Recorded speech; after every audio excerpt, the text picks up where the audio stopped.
नमस्कार श्रोताओं, आप सुन रहे हैं सुरता साहित्य की धरोहर। और आज का दिन है सोमवार, जहां हम साहित्य के माध्यम से जीवन की उन सच्चाइयों से रूबरू होते हैं जिनसे अक्सर हम नजर चुरा लेते हैं। आज के कहानी वाचन में हम प्रस्तुत कर रहे हैं वरिष्ठ कथाकार रमेश चौहान की एक अत्यंत मार्मिक और झकझोर देने वाली कहानी, मृत्यु की प्रतीक्षा सूची। यह कहानी किसी कल्पनालोक की नहीं, बल्कि हमारे आसपास मौजूद हॉस्पिटल के जनरल वार्ड, बुजुर्ग माता पिता और तथाकथित आधुनिक शिक्षित समाज की संवेदनहीनता का निर्भीक दस्तावेज है। यह कहानी पूछती है, क्या रिश्ते अब सुविधा की शर्तों पर टिके हैं? क्या जीवन भर देने वाले हाथ अंत में सिर्फ बोझ बनकर रह जाते हैं? और क्या कुछ लोग इलाज नहीं, बल्कि अपनों की मृत्यु की प्रतीक्षा सूची तैयार कर रहे हैं? आइए इस कहानी को सिर्फ सुने नहीं, महसूस करें और खुद से सवाल करें।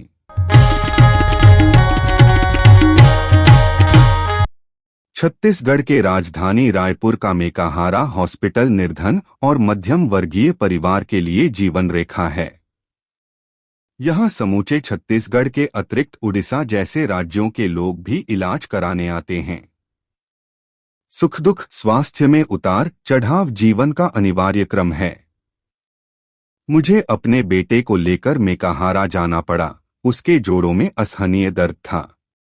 आपातकालीन कक्ष में मेरे रोगी का निरीक्षण कर और औपचारिकता पूर्ण कर हमें जनरल वार्ड 9 में शिफ्ट कर दिया गया। 36 बिस्तरीय यह वार्ड पूरी तरह मरीज और उनके परिजनों से भरा पड़ा था। 32 नंबर के बेड पर मेरे मरीज का उपचार शुरू हुआ।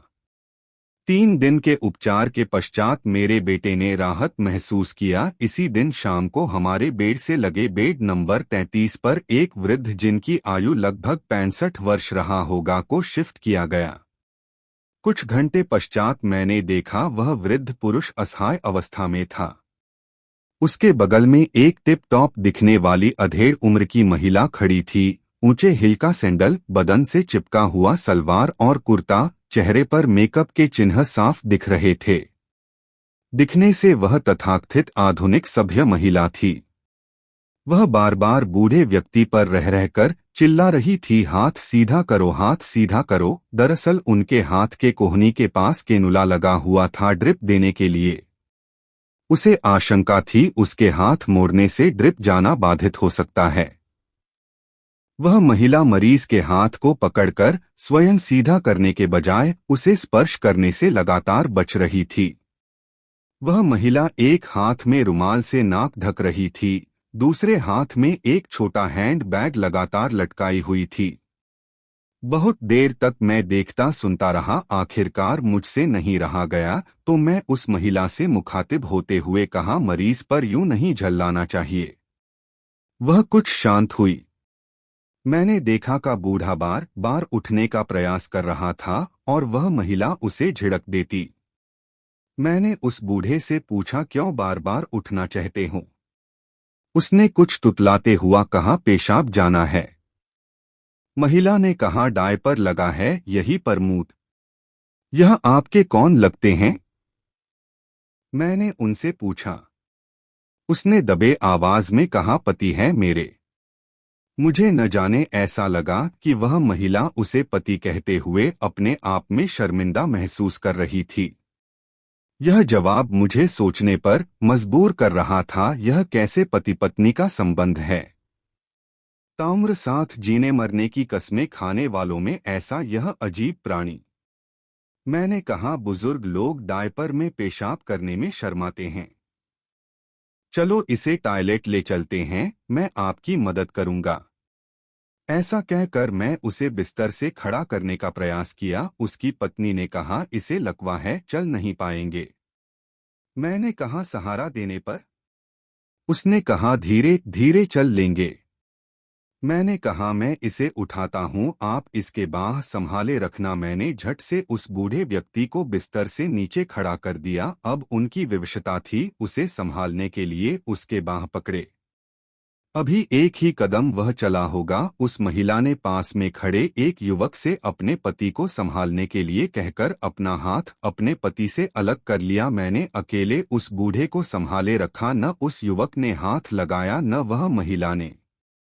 मैं मुश्किल से 2-4 कदम चला पाया कि मुझे लगने लगा यह अकेले नहीं हो पाएगा। मैंने जैसे तैसे उस बूढ़े को उसके बेड में वापस पसार दिया। अब तो पहले से अधिक विकट समस्या आ गई उस महिला के लिए। उस बूढ़े के बेड से अजीब दुर्गंध आ रहा था। दरअसल उसका डायपर खराब हो चुका था। बूढ़ा मलमूत्र त्याग चुका था। डायपर चेंज करना आवश्यक था। बदबू से आसपास के बेड वालों को भी परेशानी हो रही थी। यह काम उस महिला के वश से बाहर लग रहा था। उसने मुझे सहयोगी प्रवृत्ति का मानकर मुझसे कहा, कोई डायपर चेंज करने वाला खोज दीजिए न, जो खर्च लगेगा दूंगी। उन्होंने बताया कि इसे दस्त हो रहा है, इसी कारण यहाँ एडमिट कराया है।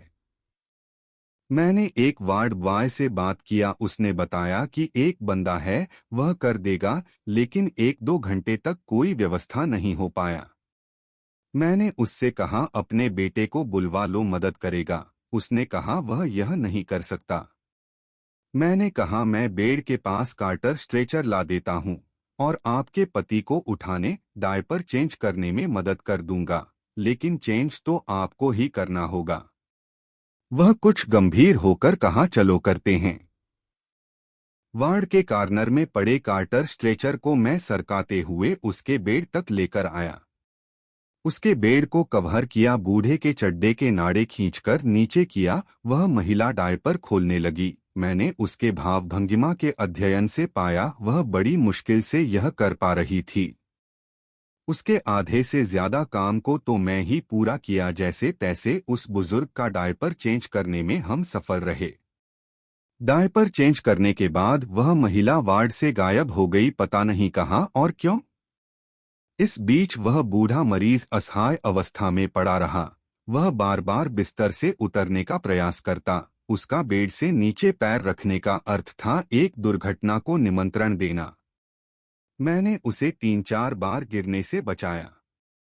मैं भी रात भर उसका देखरेख नहीं कर सकता था। आखिर मुझे भी अपने मरीज को देखना था और सोना भी था। मैंने वार्ड बॉय से कहकर उसका हाथ बेड से बंधवा दिया ताकि वह बार बार उठने का प्रयास न करें। फिर मेरे मरीज और उस बूढ़े मरीज के बेड के गैप पर चटाई डालकर मैं सोने लगा। इस जनरल वार्ड में यह चर्चा चल पड़ी थी, यह कैसी महिला है जो अपने पति को इस बीमार अवस्था में छोड़कर चली गई है। गायब होने के लगभग 2 घंटे के अंतराल वह महिला एक पुरुष के साथ प्रकट हुआ।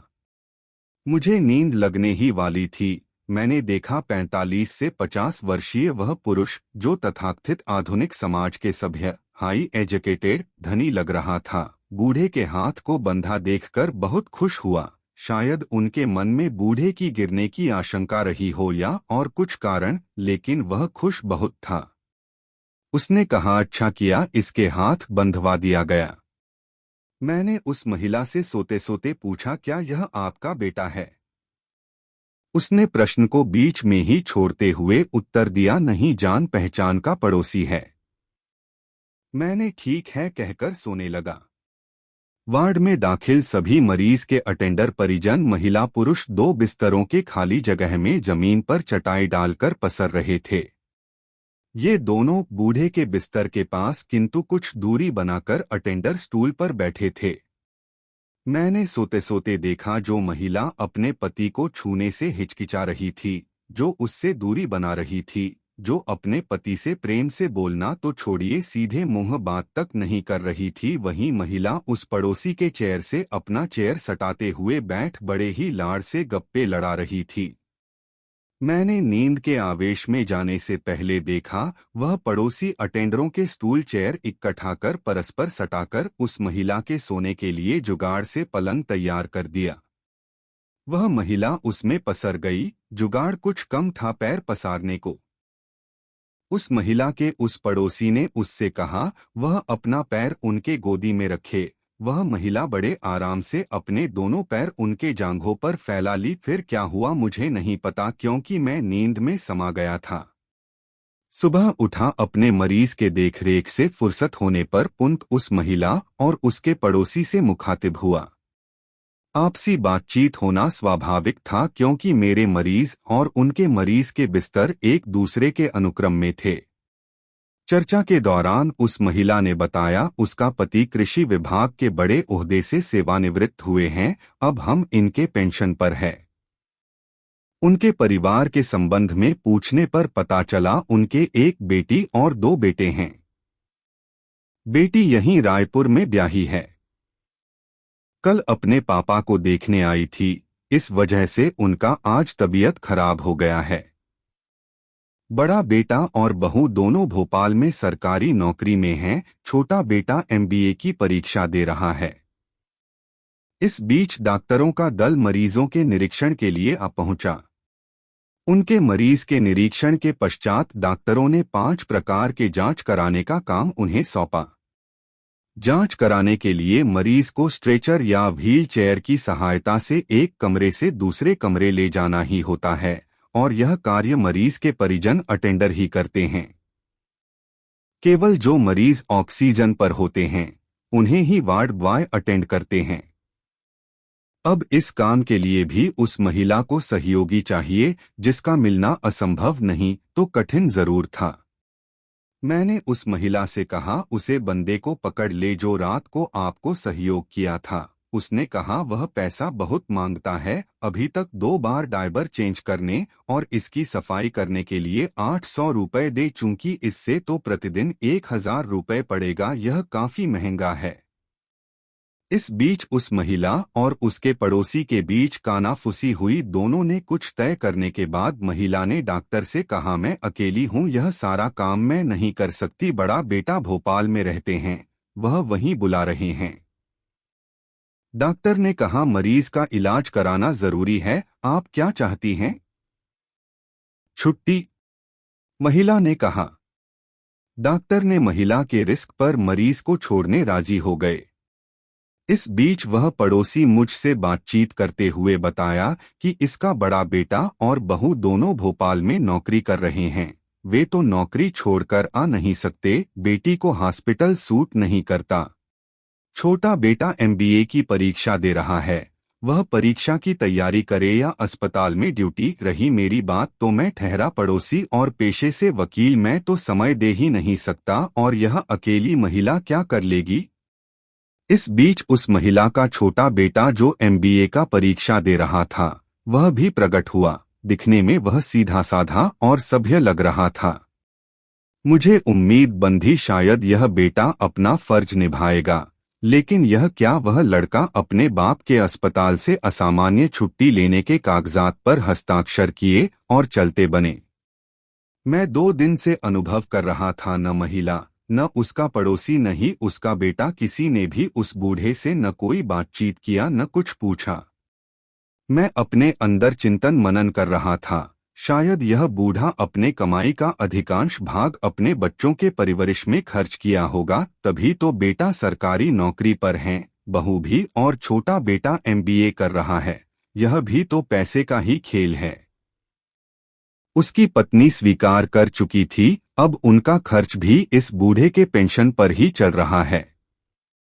लोग कहते हैं जिसका खाए उसका गाएं, लेकिन यहाँ तो दृश्य ऐसा था जिसका खाए उसे डराएं। मैं अपने विचारों के उधेड़बुन में लगा था। उधर उस बूढ़े की छुट्टी हो गई। उसके परिजन उसे भोपाल इलाज कराने ले गए या मृत्यु की प्रतीक्षा सूची में डालने, यह तो राम जाने। आपने सुनी रमेश चौहान की कहानी मृत्यु की प्रतीक्षा सूची। यह कहानी किसी एक बूढ़े की नहीं थी, यह उन अनगिनत माता पिताओं की आवाज थी जो अस्पताल के बिस्तरों पर इलाज से ज्यादा अपनों की बेरुखी झेलते हैं। यह कहानी हमें बताती है कि शिक्षा, पद, पैसा और प्रतिष्ठा अगर संवेदना से खाली हों तो वे मानवता के लिए सबसे बड़ा अभाव बन जाते हैं। सोचिए, जिसने जीवन भर अपने बच्चों के सपनों को पाला, वही अंत में किसी के लिए डायपर बदलने की परेशानी बन जाए, तो यह केवल एक पारिवारिक त्रासदी नहीं, बल्कि पूरे समाज की असफलता है। सुरता साहित्य की धरोहर इन्हीं सवालों को साहित्य के माध्यम से आप तक पहुंचाने का प्रयास है। कहानी यहीं समाप्त होती है, लेकिन इसके सवाल हमारे भीतर अब भी जीवित रहने चाहिए। इसी उम्मीद के साथ अगले सोमवारीय कहानी वाचन में फिर मुलाकात होगी। नमस्कार।